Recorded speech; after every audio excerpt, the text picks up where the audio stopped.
Hey, this is Melody, your East Tennessee real estate resource, and it is kind of a yucky day here in East Tennessee. It's about 50 degrees. It's cloudy. It's been raining all day. And so I'm in my car instead of outside. But I wanted to take just a few moments because some wonderful clients of mine who I actually met through YouTube reached out to me, I guess, about a couple of weeks ago. And the home that is right next door to them is currently on the market. And they said, Melody, it kind of looks like on their listing pictures that their property line goes down the middle of our driveway. And I was like, "What?" Because when they bought the house, I found the survey for their neighborhood and all was well. And so we got it all worked out. But property lines, are they important? Stay tuned. I'll give you my thoughts.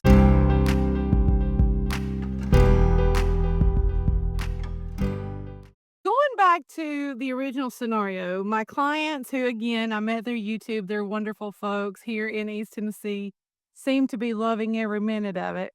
They reached out to me a couple of weeks ago, said, "Hey, Melody, our next door neighbor's house is up for sale, and it looks like their property line goes down the middle of our driveway." And so my response was, "Okay, where are you seeing this? I want to know because um there's multiple reasons why that might could look like that."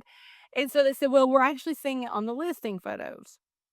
So I said, "Okay, let me go find the listing because I want to see it with my own eyes because it's hard to answer a question about something that I haven't seen."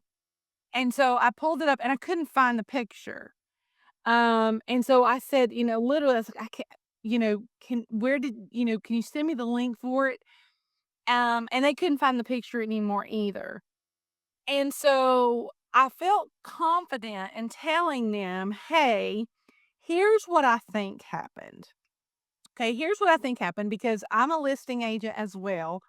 And a lot of times when I list a home, I will not do only internal photos, professional photos of the home. But I will, especially if there's a beautiful lot, I'm going to have a drone photographer to come and take pictures of the lot or of the neighborhood. And so my guess is that's what happened with your neighbor's house. Your neighbor had a listing agent who was doing some drone photos. And so the drone photographer more than likely did a rough outline of the property boundaries. I said, but they're a photographer. They're not an analyst. They're not a surveyor. They're not any of that.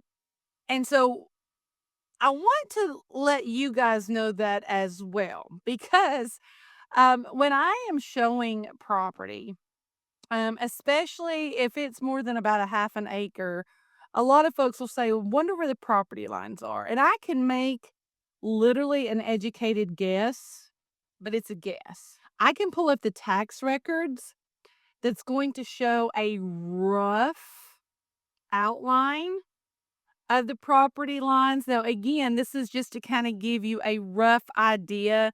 I can do it even with a street view so you can see things. But that is strictly all that is. A tax record is only a tax record. It's not technically a legal document. So even if I show that to you, or even if a drone photographer uses that on some listing photographs to show some rough outlines, that is not the gospel of the boundary lines. And so it is always imperative that you or me, if I'm your agent, to try to find out if there is a recorded survey. A recorded survey is a legal document. And the reason I say recorded is I have ran into situations before where I've had clients, especially if they're buying raw land, and they'll say, "Is there a survey for it?" And I look and I can't find one. And so I'll reach out to the listing agent, and the listing agent will a lot of times say, "I don't know," which kind of makes my heart sad. Friends, if you're listing, if your agent doesn't ask you if there's a survey, real don't even that's a video for another day. But a lot of times I've contacted the property assessor or the property of deeds, depending on the county. But sometimes I'll reach out to the listing agent, and I had a couple here in the past year where I've reached out to, and I said, "Is there a survey?" And the agent has said, "Yes," but they never got it recorded. Why would you pay hundreds of dollars to get a survey done and then not have it recorded, at the courthouse to make it a legal document? I don't know why, but it has happened. And so if you are a buyer, okay, if you're a buyer, you are going to want to have your agent to reach out to the listing agent or to reach out to the property assessor or property of deeds for that particular county or city and find out if there's a recorded one. If there is not, you can still proceed with purchasing the land or purchasing the home, but before you put a garage, an outbuilding, a fence, a swimming pool, or anything at all, get a survey. Get a survey. Sweet, sweet friends. I cannot tell you how many situations I have heard, not from my clients, but from other folks who have had issues with this. As a matter of fact, woo, my neighbor um had a survey done, and the people who bought the home behind his put up a fence. Now, I don't know if they had a survey. That's not my business. But they put up a fence, and it was 2 feet on his property line, and he called them out on it. He said, "Hey, your fence is 2 feet on my property line." Now, this is after the post had already been set in concrete. So his newest neighbor had to pull it right back up, move it over 2 feet, and reset it. And friends, I could go on and on telling you about horror stories. So if you purchase a property, and again, there's not a recorded survey. Your agent has checked. You've maybe even checked as well. And there's not one. Before you do anything that could affect a property line, you pay for that survey. You pay for it. Is it cheap? No. They're going up all the time around here. I think the last one I heard was anywhere between $750 to $1,000.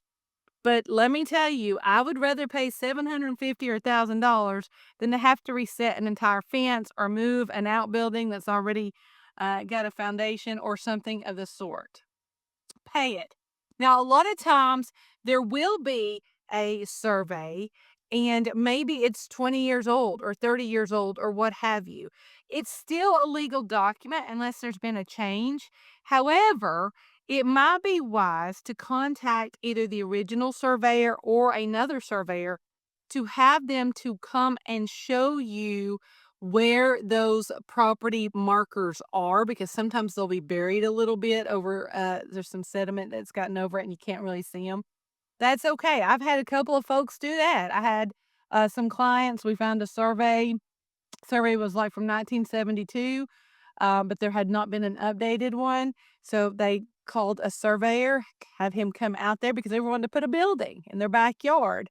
And just to be on the safe side, they had him come out there. I don't know how much he charged. I want to say a couple $100. He found each of the property markers, so then it could be had some paint put on the grass so they would know where to set the building to make sure that it wasn't on another person's property line. I hope that is helpful to you as you are searching for property or maybe even a home here in East Tennessee. Um, I hope that if I'm describing you, that you'll reach out to me. I'd be more than honored to help you answer any questions, to help you navigate that journey. And feel free to like this video, share it, comment on it, let me know your thoughts. Have you ever had any quandaries with property boundaries?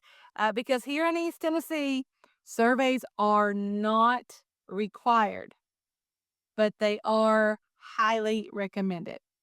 So, if I can help you, reach out to me. Until next time.